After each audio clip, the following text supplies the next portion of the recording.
थोड़ा रिकैप देते हुए एपिसोड को करते हैं शुरू। तो ये एक ऐसे बंदे की कहानी होती है जो कि काफी गरीब हुआ करता था, जिसकी वजह से सारे लोग उसे बुली करते हैं। लेकिन अचानक से उसके पास 10 बिलियन की रकम आ जाती है, जो उसके ही फादर ने उसके लिए विरासत में दी होती है। अब इन पैसों को वो पानी की तरह बहाता है और अपने आप को बेस्ट इक्विपमेंट से लाद देता है।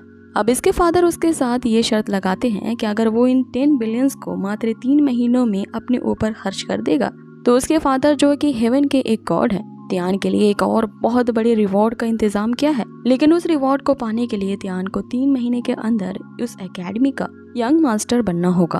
अब 3 महीने गुजर जाते हैं। तियान काफी पॉपुलर भी हो जाता है क्योंकि उसने उन सारे रकम्स को अपने ऊपर ही खर्च किए थे, जो कि होता है कई सारे मैजिकल तलिस्मान के साथ साथ कुछ ऐसे पिल्स जो उसे काफी ज्यादा पावरफुल बना देते हैं। अब 3 महीने की कड़ी मेहनत के बाद वो यंग मास्टर तो बन जाता है, लेकिन साथ ही साथ कुछ डार्क फोर्सेस जो होती हैं वो तियान के पीछे पड़ जाती हैं और उस पे अनगिनत हमले करवाए जाते हैं ताकि तियान को मारा जा सके। क्योंकि तियान ने बहुत सारे लोगों से पंगा ले रखा होता है, इसलिए बहुत सारे लोग उसे मरवाना चाहते थे। लेकिन उन सब से बचते हुए तियान को अब एक ऐसे सच के बारे में पता चलता है जहाँ पे वो अपनी पिछली हुई जिंदगी के एक गिल्ट को अपने आप से दूर करना चाहता था, क्योंकि ये गिल्ट उसे अंदर ही अंदर सताए जा रहा था। अब ये गिल्ट ये होता है कि तियान खुद को ही अपनी बहन की मौत का वजह मानता है और उसे अभी यकीन है कि उसकी बहन की स्पिरिट उस ड्रीम लैंड में उसका इंतजार कर रही है। अब इस गिल्ट को दूर करने के लिए और उस सच्चाई को जानने के लिए तियान अपनी नई जर्नी शुरू करता है उसी ड्रीम लैंड की तरफ जाते हुए, जहाँ रास्ते में वही पॉइजनस स्कॉर्पियन ग्रुप जिसने तियान को मारने की सुपारी ली है उनसे उनका सामना होता है।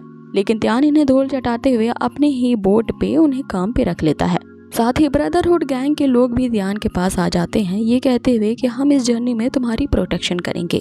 अब आगे एपिसोड शुरू होता है जहां हमें उसी बड़े से शिप को दिखाया जाता है। अब सभी लोग शिप के ऊपर खड़े होते हैं और उन्हें स्कॉर्पियन ग्रुप के मेंबर्स को पानी में भेजा जाता है ताकि वे कुछ मछलियों को पकड़ सके जिनसे उनके खाने पीने का इंतजाम हो सके। अब जैसा कि हमें पिछले के एपिसोड से ही पता है कि ये जो स्कॉर्पियन ग्रुप होते हैं और दूसरी तरफ ये जो ब्रदरहुड गैंग वाले होते हैं, ये एक दूसरे के कट्टर दुश्मन होते हैं। लेकिन तियान की वजह से ही ये दोनों ग्रुप्स आज एक ही शिप पे सफर कर रहे होते हैं।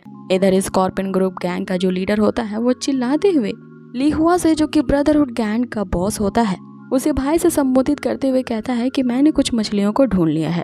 अब ये सुन के ली हुआ दंग रह जाता है कि उसने अपनी लाइफ में कभी नहीं सोचा था कि कभी स्कॉर्पियन ग्रुप का मेंबर उसे अपना भाई कह के बुलाएगा।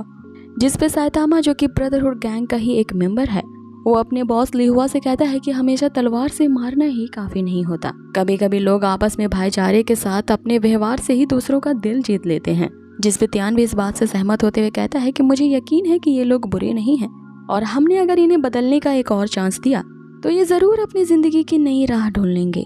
आगे हम देखते हैं कि वो लीडर कुछ मछलियों को पकड़ के डेक के ऊपर फेंकता है।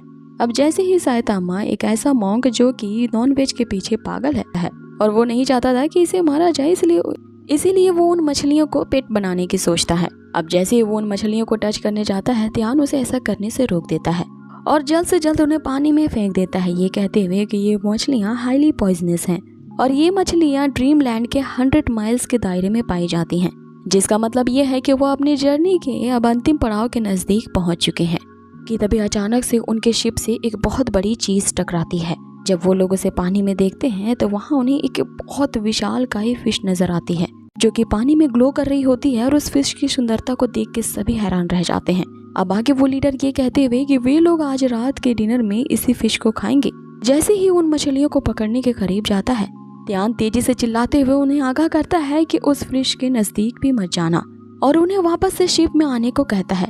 लेकिन वो बंदे ये कहते हुए कि ये मात्र एक फिश है तो इससे क्या डरना, वे इसे पकड़ने के लिए चले जाते हैं ताकि आज रात के लिए उनके लिए एक्स्ट्रा फूड का इंतजाम हो जाए। लेकिन कहते हैं ना कि जो चीज़ जितनी ज़्यादा खूबसूरत और दूर से लुभाने लगती है वो उतनी ही खतरनाक होती है। वो खूबसूरत सी दिखने वाली फिश उस बंदे को एक झटके में ही खा जाती है। इसे देख करके बाकी के मेंबर्स पैनिक हो जाते हैं और वो तुरंत ही शिप की तरफ लौटने लगते हैं। लेकिन अब बहुत देर हो चुकी थी। वो तीनों फिश यहाँ पे शिप के अराउंड घूमने लगती हैं और अब वो उसी स्कॉर्पियन ग्रुप के एक एक मेंबर्स को पकड़ के खा रही होती हैं।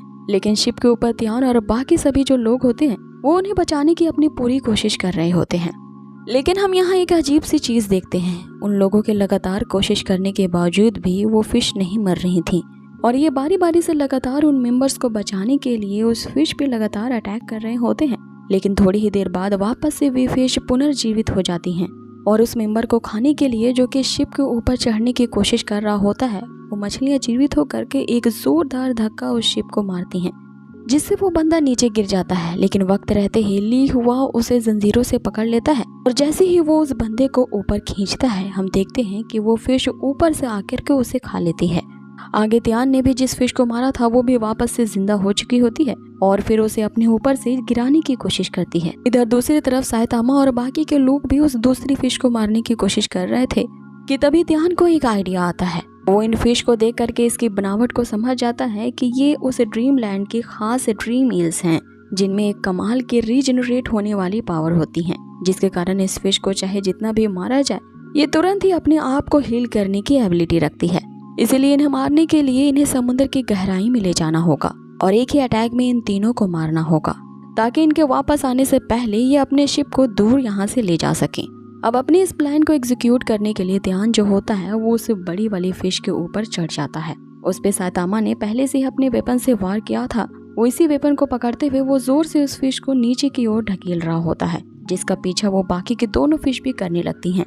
इसी तरह से तियान उन सभी को समुद्र की गहराई में ले जाता है और उन तीनों पे एक जोरदार अटैक करता है। अब इस इलेक्ट्रिक शॉक की वजह से वे जो ईल्स लाइक फिश होती हैं वो फिर से मर जाती हैं और समुद्र की सतह पे तैरने लगती हैं। लेकिन तियान ने उनसे बचने के लिए अपने शिप के ऊपर एक ऐसा तलिस्मान रखा होता है जिसके एक्टिवेट करते ही उसकी तेजी हवा से भी ज्यादा तेज हो जाती है।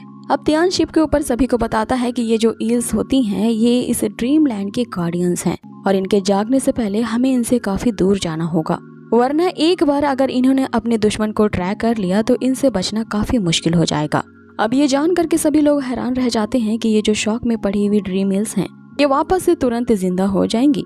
इसीलिए सभी लोग अपने काम को पूरा करने के लिए शिप के ऊपर चारों तरफ फैल जाते हैं, ताकि वो शिप की स्पीड को और भी तेजी से बढ़ा सके और तेजी से इन ईल फिश से दूर जा सके। और इसी के साथ एपिसोड यहीं फिनिश होता है। सो गाइस, आप लोगों को ये आज का एपिसोड कैसा लगा मुझे कमेंट बॉक्स में जरूर बताएं।